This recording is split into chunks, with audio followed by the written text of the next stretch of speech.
The marble floor is cold. That's what Claire remembers most.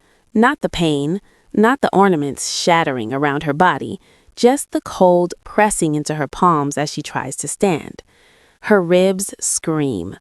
Ryan's shoe is still raised, his face twisted in a rage she once mistook for passion. Around them, the Northbrook Court Mall in Illinois glitters with Christmas lights. Shoppers freeze, phones rise. Someone gasps. "Stay down," he hisses. "You're nothing. You hear me? Nothing." Blood pools in her mouth. She tastes copper. She clenches her tears again. She stopped crying 3 years ago when he left her pregnant and alone in a Cleveland motel room with $17 and a broken phone. But Ryan doesn't know what happened after that night. He doesn't know about the man who found her. He doesn't know about the ring on her finger, hidden beneath the cheap coat she still wears out of habit. He doesn't know that 4 men in black suits just entered through the north entrance. He doesn't know that the security cameras in this mall are now being watched by people who don't answer to mall management. Ryan straightens his jacket, smiles at his new girlfriend. She's young, pretty, and uncomfortable. "Let's go," he says. "She's not worth it." Claire stays on the floor. She's learned to recognize the sound of Italian leather on marble. Steady, unhurried, expensive. The footsteps stop beside her. A hand appears in her vision, scarred knuckles, a wedding band that matches hers. "Get up, my love," a voice says, quiet, calm, the kind of calm that makes trained men reach for weapons. Dominic turns around. He sees Claire's hand being lifted. He sees the ring. He sees the 4 men forming a perimeter. He sees the way every security guard in sight has suddenly looked away. And then he sees the face of the man helping his ex-wife to her feet. Dominic Castellano doesn't raise his voice. He doesn't need to. "Who touched my wife?" If you want to see how a man can destroy another man without throwing a single punch, all for the sake of love, hit that like button, drop a comment telling me where you're watching from, and subscribe, because what happens next will restore your faith in consequences. Claire Monroe, now Claire Castellano, wasn't always the woman standing in Dominic's shadow. 3 years ago, she was a CNA in Cleveland, pulling double shifts at a nursing home on Euclid Avenue, pregnant and abandoned. Ryan had been her high school sweetheart, the man who promised forever in a courthouse ceremony when she was 19. Forever lasted 4 years. When Claire told him about the baby, Ryan's face had emptied. No anger, no fear, just nothing. He packed a bag that night while she slept. She woke to an empty apartment and a note on the pillow. "I'm not ready to be a father. Don't look for me." She lost the baby 2 weeks later. The clinic walls were beige. The nurse held her hand. No one else came. For 6 months, Claire worked, ate, slept. Nothing more. She stopped answering her phone, stopped seeing friends. The world became very small, contained to the space between her apartment and the nursing home. Then, one February night, she found Mr. Castellano in room 12. He was dying, stage 4 pancreatic cancer. His son visited every evening at 7, stayed until 9, never missed a day. Claire learns to time her rounds around those visits, respecting their privacy. But one night, the son arrived early. Claire was helping his father sip water when Dominic walked in. Their eyes met over the old man's hospital bed. Dominic nodded once. "Thank you for taking care of him." His voice matched his hands, steady, certain, carrying weight. "He's a good man," Claire said softly. "He talks about you constantly." Something shifted in Dominic's face. Pain, maybe, or recognition. His father passed away 3 weeks later. Claire worked the night shift. She was the one who closed his eyes. At the funeral, Dominic found her in the back row. "You didn't have to come," he said. "Yes, I did." He studied her, really looked, not the way Ryan used to look, cataloging flaws and calculating her usefulness, Dominic looked at her like she was a locked door he was trying to understand. "Would you have dinner with me?" Claire almost said no, but something in his directness, the complete absence of games, made her pause. Okay. That dinner became 2, then 5, then 20. Dominic didn't ask about her past. He didn't push. He simply showed up consistently at the same time every week to the same diner on Detroit Avenue. On their 8th dinner, Claire told him about Ryan, about the baby, about waking up alone. Dominic listened without interrupting. When she finished, he reached across the table and took her hand. "He's a coward," Dominic said, "and you survived him. That makes you stronger than most people I know." 3 months later, he proposed, not with poetry or grand gestures, just honesty. "I want you in my life, permanently. I want to build something that can't be broken. Will you marry me?" Claire said yes. The wedding was small, City Hall in Chicago, Dominic's lawyer as witness. Afterward, they had lunch at a restaurant Claire couldn't pronounce the name of. "What do you do?" Claire finally asked. "You've never actually said." Dominic smiled. Not evasive, just careful. "I manage certain interests: transportation, logistics, investments, family business." That's vague. It has to be. Claire understood. Not the details, but the shape of it. Dominic Castellano was dangerous, powerful, connected, and he had chosen her. Now, standing in Northbrook Court Mall with broken ornaments at her feet and her husband's hand steady on her waist, Claire realizes something. Ryan has no idea what he just did. What Ryan doesn't know yet was that the mall's head of security just received a phone call that made him go pale. But why would a phone call scare a man who deals with shoplifters and teenagers? Dominic helps Claire stand. His touch is gentle, clinical almost. He brushes glass from her coat, checks her face for cuts, his fingers tracing her jaw with the practiced care of someone who knows exactly how much pressure a bone can take before breaking. Ryan watches this with growing confusion. His new girlfriend, Brittany, tugs his sleeve. "Ryan, we should go." "Who the hell are you?" Ryan demands, stepping forward. Dominic doesn't look at him. He's still focused on Claire, tilting her chin toward the light, examining a cut above her eyebrow. "You'll need a butterfly bandage," he says softly. "Nothing serious." "I'm fine," Claire whispers. "No, you're not." One of the suited men approaches, dark-skinned, early 40s, with the calm bearing of someone who's seen violence and learned to move through it quietly. "Sir, the car's ready. North exit as requested." "Thank you, Marcus." Ryan's voice rises. "Hey, I'm talking to you." Dominic finally turns. The movement is economical, precise. He doesn't square his shoulders or puff his chest. He simply looks at Ryan the way an accountant might look at an error in a spreadsheet, with mild professional interest. "You put your hands on my wife," Dominic says. His tone hasn't changed, still quiet, still calm. "I'm trying to decide what that means." "Your wife?" Ryan laughs. "That's Claire, my ex. She's nobody." "Nobody," Dominic repeats thoughtfully. Behind him, Marcus tilts his head slightly, a small gesture. Elsewhere in the mall, Claire notices things shifting. The security guards who were approaching have stopped. The crowd that was forming has dispersed. The manager who was rushing over has suddenly remembered something urgent in the back office. The mall feels emptier than it did 2 minutes ago. Dominic reaches into his jacket. Ryan flinches, but Dominic only pulls out his phone. He dials, waits. Someone answers immediately. "It's me," Dominic says. "I need you to pull records on a Ryan Monroe, Ohio driver's license. Should have a criminal history in Cleveland and Chicago." "Yes, I'll hold." Ryan's face drains. "What are you doing?" "Learning about you." "You can't just—" "I can." Dominic's voice is still quiet, factual. "Mr. Monroe, I spent 20 years understanding what people are afraid of: money, reputation, safety, freedom. You're about to teach me which one matters most to you." Brittany pulls harder on Ryan's arm.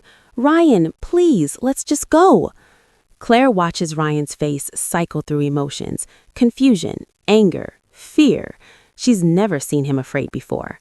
Dominic listens to his phone, nodding occasionally. Yes, both. And the employer. Thank you. He ends the call, looks at Ryan. "You work at Kemper Insurance, analyst position, $48,000 a year. You have $17,000 in credit card debt, a DUI from 2021, and an active warrant for unpaid child support in Cuyahoga County." Dominic pauses. "That warrant is for Claire's child, isn't it?" Claire's breath catches. Ryan's jaw works. "That's none of your business." "It became my business the moment you touched her." He hands his phone to Marcus. "Make sure the Cuyahoga County Sheriff's Office knows Mr. Monroe's current location, and call his employer. Let them know about the warrant." "No!" Ryan surges forward.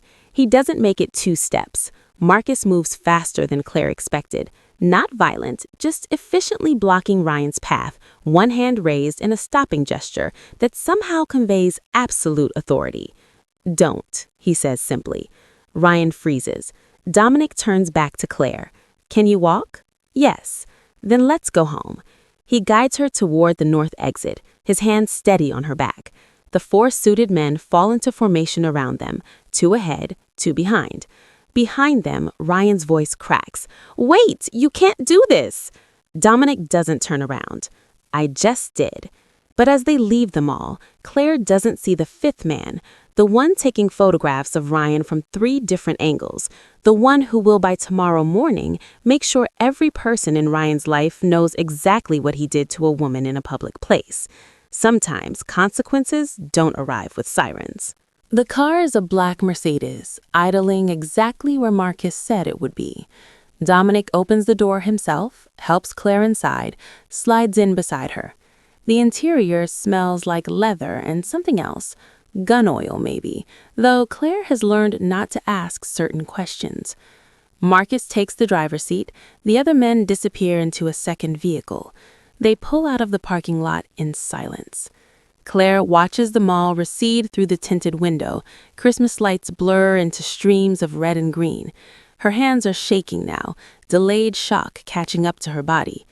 Dominic notices. He always notices. He removes his jacket, drapes it over her shoulders, then he takes her hands in his, warming them between his palms. "Breathe," he says gently.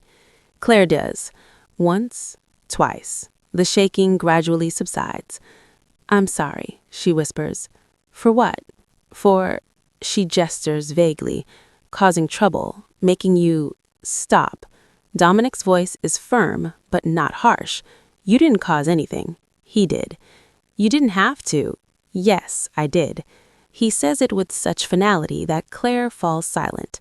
They drive through Chicago's north suburbs, past strip malls and office parks, through neighborhoods where houses grow progressively larger, until they reach the gated community in Lake Forest, where Dominic owns a home that Claire still isn't quite comfortable calling hers. The gate opens automatically. They pull into a circular driveway. Inside, the house is warm, modern. Clean lines, expensive furniture, original art on walls that Claire once studied in books. A home that whispers wealth without shouting it. Dominic guides her to the kitchen, sits her at the island, opens a first aid kit that lives in a drawer most people would use for utensils. He cleans the cut above her eyebrow with steady hands, applies antiseptic, places a butterfly bandage with the precision of someone who's done this before. "Who taught you first aid?" Claire asks quietly. "My father. He believed every Castellano man should know how to stop bleeding." Dominic pauses, his fingers gentle on her face. Causing it and stopping it, 2 sides of the same education. "That's dark." "It's honest." He steps back, examines his work, nods. "You'll have a bruise. The cut will heal clean." "Thank you." Dominic washes his hands, dries them carefully, then turns to face her. His expression is difficult to read, controlled as always, but something moving beneath the surface. "I need to ask you something," he says. "Okay." "Claire," he crosses to her, leans against the island, close but not crowding. "I've watched you for 3 years. You don't startle easily. You don't flinch. But today, when he raised his hand, you closed your eyes, like you knew what was coming. Shame crawls up Claire's throat. He never hit me, she says quietly, when we were together, but after I lost the baby, I would see him sometimes, at the grocery store, the gas station, and he would say things, terrible things, loud enough for people to hear. What kind of things? Claire looks down at her hands. That I was worthless, that I trapped him, that I killed his baby on purpose to get sympathy. Her voice cracks. Once, at a Target, he followed me through the store, whispering it. I left my cart and ran to my car. He stood in the parking lot laughing. Dominic's hands curl into fists. Why didn't you tell me? Because I was ashamed. Because I thought I should be over it.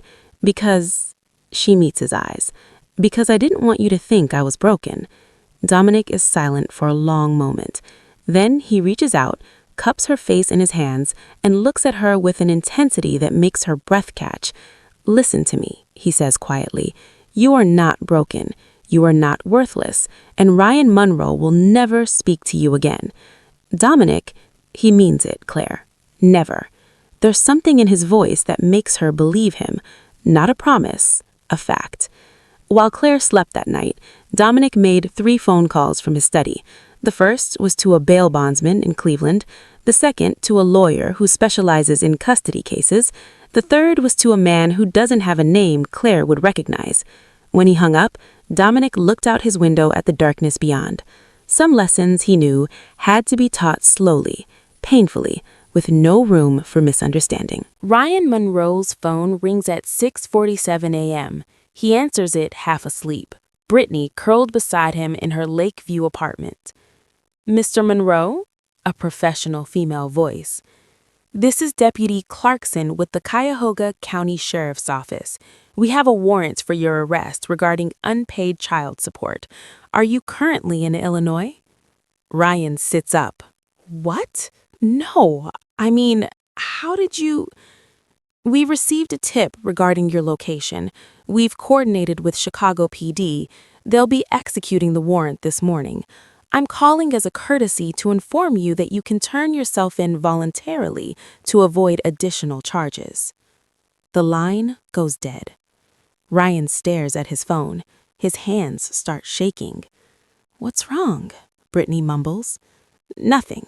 Go back to sleep. But it's not nothing. By 9 a.m., Ryan is sitting in a police station on Western Avenue, handcuffed to a bench, watching officers process paperwork with bureaucratic indifference. By 11 a.m., his boss calls. Ryan, we've received some disturbing information. We need you to come in for a meeting as soon as you're available. By 2 p.m., Ryan is unemployed. By 4 p.m., his landlord emails. Someone has filed a complaint, noise violations, suspicious activity. They'll be reviewing his lease. By 6 p.m., Brittany texts. My parents saw a video. We need to talk. Ryan doesn't understand. What video? He searches for his name on Twitter. The first result makes his stomach drop. It's him, in the mall, foot raised, Claire on the ground. The angle is perfect, capturing his face, his rage, the absolute cruelty of the moment. The caption reads, Chicago insurance analyst Ryan Munro assaults his ex-wife in public.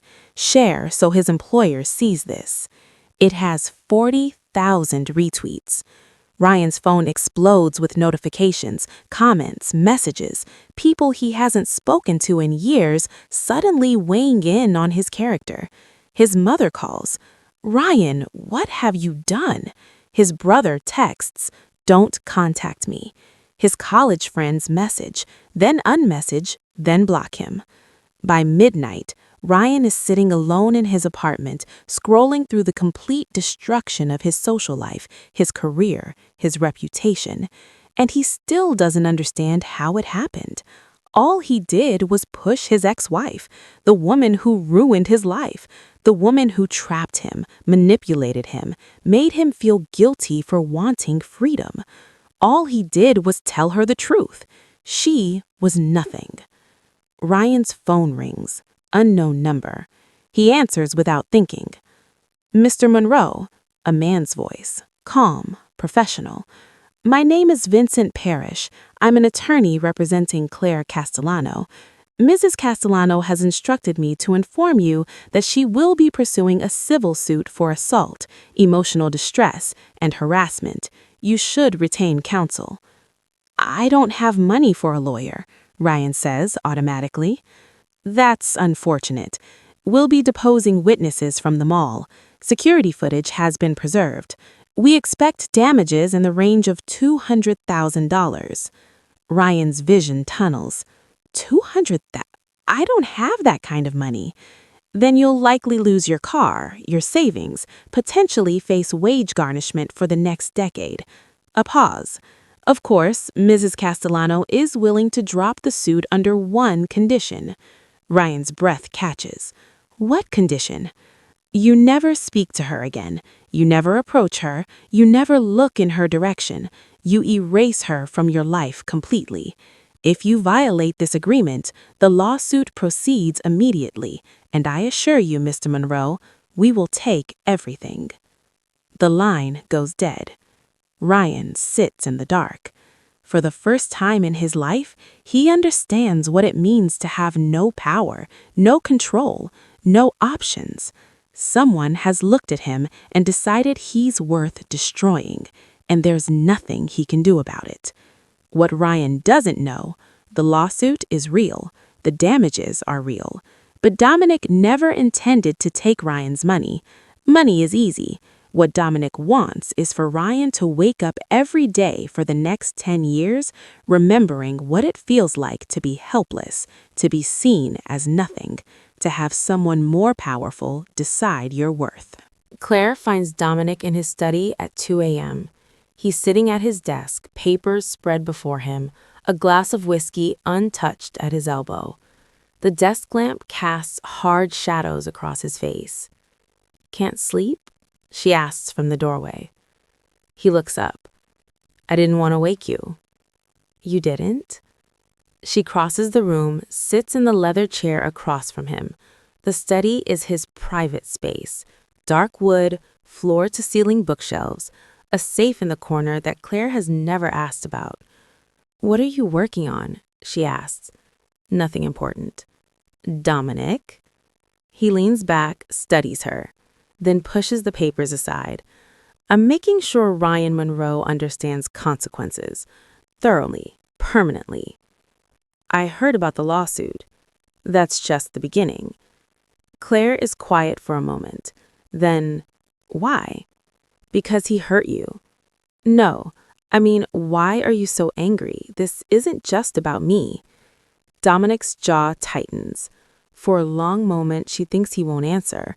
Then he stands, walks to the window, looks out at the darkness. "My mother was like you. Gentle, trusting. She married my father when she was 21, had no idea what he really did for a living. By the time she figured it out, she was pregnant with me and my sister." Claire listens, barely breathing. "My father loved her, in his way, but life came with risks, enemies, people who wanted leverage." Dominic's voice is carefully controlled. "When I was 9, someone took her, held her for 3 days. They didn't want money, they wanted my father to feel helpless." "What happened?" "He got her back, but she was different after, afraid. She started flinching at loud noises, couldn't sleep. My father hired security, moved us to a better house, gave her everything except the one thing she needed." "What was that?" "For it to never happen in the first place." Dominic turns to face her. "She died when I was 16. Heart attack. The doctors said it was stress." Claire's chest tightens. "I swore then that I would never let anyone hurt someone I loved and get away with it. Ever." His voice is soft, but there's steel beneath it. "So when I see Ryan Monroe put his hands on my wife, when I see you on the ground, when I see that look in your eyes like you expect this to be your normal." He stops, takes a breath. "I can't let it go, Claire. I won't." Claire stands, crosses to him, takes his hand. I'm not your mother, she says gently. I know. And I'm not fragile. I know that too. Then why does it feel like you're trying to protect me from the whole world? Dominic looks down at their joined hands. Because I can. Because I have the resources, the connections, the power. And if I don't use them to protect you, then what's the point of any of it? Claire understands then. This isn't about control. It's about love expressed in the only language Dominic learned from his father, absolute, overwhelming force. I need you to promise me something. What? That you'll stop when it's enough. That you won't let Ryan become an obsession. Dominic is quiet for a long moment. He posted a video, he finally says. What? Last night on Facebook. 23 people saw it before it was deleted. He claimed you attacked him, that he acted in self-defense. Claire feels cold. That's not... I know. The security footage proves it, but he tried to rewrite the story, make himself the victim. What did you do? I had the video preserved, sent copies to everyone he's ever worked with, his entire family, his church. Claire closes her eyes. Dominic, he can't be allowed to rewrite history. He can't be allowed to erase what he did. So you're going to ruin him? I'm going to make sure he never forgets. They stand in silence. Finally, Claire says, okay. Dominic looks at her, surprised. Okay? I trust you. I don't always understand you, but I trust you. Something in his face softens. He pulls her close, wraps his arms around her, holds her like she's the only solid thing in a shifting world. Thank you, he whispers against her hair. They stay like that for a long time. Outside, Chicago sleeps. The next morning, Ryan Monroe receives an eviction notice. He doesn't connect it to the mall. He doesn't connect it to Dominic. He just knows that suddenly, everywhere he turns, doors are closing, opportunities are vanishing, and no one will tell him why. 3 weeks later, Claire is in a coffee shop in Evanston when she sees Ryan. He's alone at a corner table, hunched over a laptop, wearing clothes that look slept in. His hair is unwashed, his face has aged years and weeks. Claire's first instinct is to leave. Her second instinct, surprisingly, is pity. She orders her coffee, takes a seat across the room, watches him from behind her laptop. Ryan doesn't notice her. He's too focused on whatever is on his screen, job applications maybe, or apartment listings, or the endless digital wreckage of his life. She shouldn't care, she knows this, but she spent 4 years loving this man. That doesn't just evaporate, even when it should. Her phone buzzes. Dominic. How's your day? Good, at a coffee shop working on my resume. She teaches part-time now at a community college, nursing courses for students who remind her of who she used to be. Dominic supports her, but Claire needs to work, needs to contribute, needs to feel useful. Need anything? No, I love you. I love you too. She puts her phone away, looks back at Ryan. He's closed his laptop, hands pressed to his face, shoulders shaking. Claire makes a decision she'll probably regret. She walks over. Ryan doesn't look up until she's standing at his table. When he sees her, he flinches. Claire? Hi, Ryan. He looks terrified. I didn't know you'd be here. I know. Can I sit? He nods mutely. Claire sits. Up close, he looks worse. Dark circles under his eyes, hands trembling, the smell of someone who stopped taking care of themselves. Are you okay? She asks.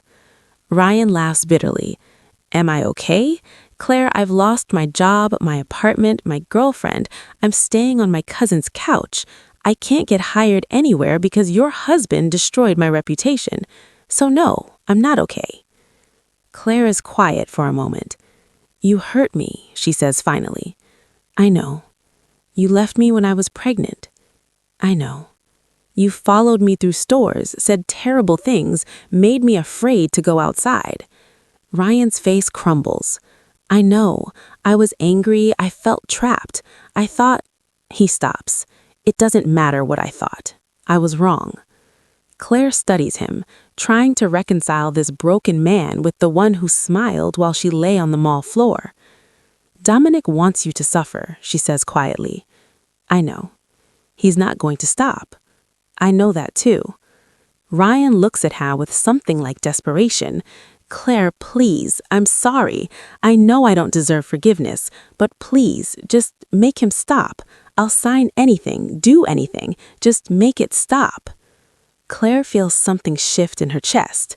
Not forgiveness, not even sympathy exactly. Just a tired recognition that hatred is exhausting, and she's so tired of being angry. I'll talk to him, she says. Thank you. But Ryan, if you ever come near me again, if you ever speak about me, if you ever even think my name with anger, I won't, I swear. I just want to disappear. Claire stands. Good. She leaves without looking back. In the car, she calls Dominic. I saw Ryan today. A pause. Are you all right? Yes, but I want you to stop. Claire. He's broken, Dominic, completely, and I don't want to spend the rest of my life watching you destroy someone who's already destroyed. Silence on the line. Then, if that's what you want, it is. Okay. Just like that. Claire closes her eyes, relief flooding through her. Thank you. Always. What Claire doesn't see, Dominic hangs up and immediately makes a call. Leave Monroe alone, effective immediately. Then another call. Is he still being monitored? Yes, sir. Good. Keep it that way. If he so much as Googles her name, I want to know. Some protections, Dominic knows, need to be invisible, permanent, without mercy. 6 months passed quietly. Claire's life settles into something resembling normal.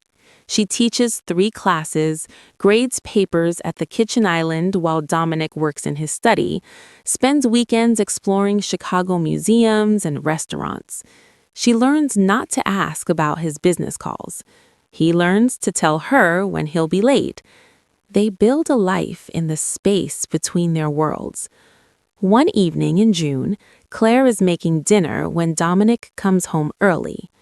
We need to talk, he says. Her stomach drops. Those words never mean anything good. They sit at the kitchen table. Dominic takes her hands. I'm stepping back, he says. Claire blinks. From what? The business. Most of it.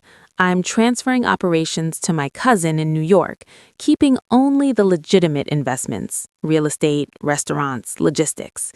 Why? Dominic looks at her steadily. Because I want a different life, with you, and I can't have both. Claire's chest tightens. Dominic, you don't have to. I want to. He squeezes her hands. My father spent his whole life in that world. It killed him. It killed my mother. And I've watched it kill good men who thought they could control it. I don't want that to be us. What about your family? They'll adjust. The business will survive. He pauses. But I need to know if you're willing to stay, not because I've built a fortress around you, not because I've eliminated every threat, but because you choose this. Choose me. Claire feels tears build. Are you really asking me that? Yes. She stands, walks to the window, looks out at their backyard where fireflies are just beginning to emerge in the dusk. 3 years ago, I was alone, broken, afraid. And you found me. You gave me safety when I didn't even know how to ask for it. You protected me when I didn't know I needed protecting. She turns to face him. But you're right. I need to choose this. Not because I'm grateful, not because I'm afraid, but because I love you. Do you? Yes. Dominic stands, crosses to her, cups her face in his hands. Then stay, he whispers. I will. He kisses her, gentle at first, then deeper, a promise sealed without words. Outside, the world continues. Chicago hums with traffic and life and endless motion. But in this kitchen, at this moment, two people choose each other. Again. Claire never saw Ryan Monroe again. She hears about him, occasionally, through mutual acquaintances, through the strange grapevine of people who used to exist in both their lives. He moved to Arizona, got a job in tech support, remarried, divorced again, lives quietly now, she hears, keeps to himself. She doesn't think about him much anymore. Dominic keeps his promise, steps back from the darker parts of his world, focuses on building something legitimate. They open a restaurant together in Lincoln Park. Claire manages it. Dominic handles the business side. It thrives. They talk sometimes about children, maybe adoption, someday when the timing feels right. Mostly, they just live. And on quiet evenings when they're sitting together on their back porch, watching the sun set over Lake Michigan, Claire will look at her husband and feel something she never thought possible: peace. Not because all her problems were solved by a powerful man, but because she learned that being protected isn't the same as being controlled, that being loved isn't the same as being owned, and that sometimes, just sometimes, the person who finds you in your darkest moment is exactly the person you were meant to find. Dominic catches her looking at him, smiles. "What are you thinking about?" "How lucky I am." "We both are." He takes her hand. They sit in comfortable silence as the sky turns pink, then purple, then dark. Inside the house, dinner is waiting. Their life is waiting. And for the first time in longer than she can remember, Claire isn't afraid of tomorrow. She's curious about it.